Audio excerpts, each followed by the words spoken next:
మొన్నటిదాకా ఇండస్ట్రీ పెద్దలాగా అన్ని pre release ఈవెంట్లకి అన్ని మూవీ ఈవెంట్లకి వెళ్ళి స్పీచ్ చదరగొట్టేసినటువంటి మన మారుతి అయితే ఏ ఈవెంట్లో కానీ రావట్లా, కనీసం ఇంటి నుండి బయటకు కూడా రావట్లా. మన ఎస్కేఎన్ గారు చూసుకున్నట్లయితే డైరెక్ట్గా సైబర్ ఆఫీస్ దగ్గరికి వెళ్ళి ప్రభాస్ ఫ్యాన్స్ మీద కంప్లైంట్ అయితే ఇవ్వడం జరిగింది. నన్ను ట్విట్టర్లో టార్గెట్ చేసి తిడుతున్నారు అది ఇది అని. ఇంకో వైపు చూసుకున్నట్లయితే ఆల్రెడీ మన మారుతి గారు ఇంటర్ అడ్రస్ చెప్పిండు అనమాట.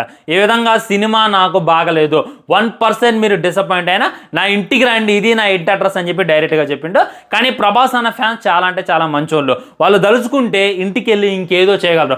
అలాంటివి ఏం చేయటం లేదు, సింపుల్గా ర్యాగింగ్ అయితే చేస్తున్నారు.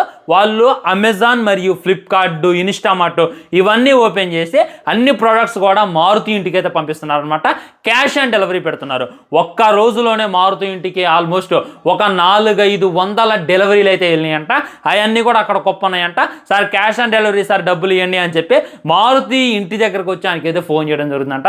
ఇది ఎక్కడి మాస్ ర్యాగింగ్ రా మామ, నాకైతే అర్థం కావట్లా ఎలా ఉంటుంది ప్రభాస్ ఫ్యాన్స్తో. సో ఫ్యాన్స్ అంతా కూడా లైట్ తీసుకున్నారు. అదే సీరియస్గా తీసుకుని ఉంటే ఇంకెక్కడికో వెళ్ళేది ఇష్యూ. నేను చెప్పేది ఏంటంటే ఫ్రెండ్స్, ఇక వదిలేయండి, వదిలేస్తేనే బెటర్ అనమాట.